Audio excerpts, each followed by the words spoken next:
નમસ્કાર, પ્રાર્થના સંદેશ ન્યૂઝમાં આપનું સ્વાગત છે। મૌદાના વડથલ પાસે આવેલી કેનાલમાં મોટી સંખ્યામાં ગૌવંશના કાપેલા મૃતદેહો મળી આવ્યા। હિન્દુ ધર્મ સેનાના પ્રમુખ રાજન ત્રિપાઠીએ પોલીસ બોલાવી કાયદેસરની કાર્યવાહી કરી। જય શ્રી રામ, જય ગૌ માતા। વડથલની આગળ 500 મીટર દૂર આ કેનાલ છે, નહેર છે નર્મદાવાળી। અહીંયા તમે જોઈ શકો છો અત્યારે કે 50 થી વધારે પોટલા જેમાં ગૌવંશ છે, હવે પોટલા જેસીબીથી કઢાયા છે અને 50 થી વધારે પોટલા જેમાં જીવાતો એટલી પડી ગઈ છે, એક અસહનીય ગંધ મારે છે, દુર્ગંધ છે અહીંયા। અને 50 થી વધારે પોટલામાં ગૌવંશ જ છે કે પગ, માથું, હાથ તો કાનને બધું અમે જોયું છે। એટલે જોયા પછી જ હું આ વિડીયો બનાવું છું કે જેથી કારણે કોઈ આક્ષેપ ના કરે કે ભાઈ ગાય નથી, ભેંસ હતી।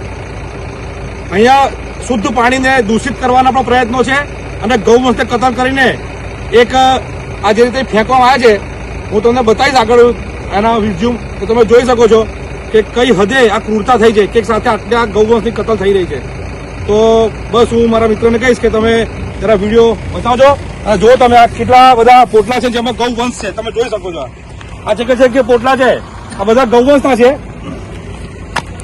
અહીં છે કે આ બાજુ આવો તમે જુઓ, આ જેટલા પોટલા છે બધા ગૌવંશ છે અંદર, આ તમે જોઈ શકો છો। અડધા બાર જેસીબીથી કાઢ્યા છે, જેસીબીથી કાઢવાનું કામ ચાલુ છે અને બસ હવે જુઓ આગળ શું થાય છે।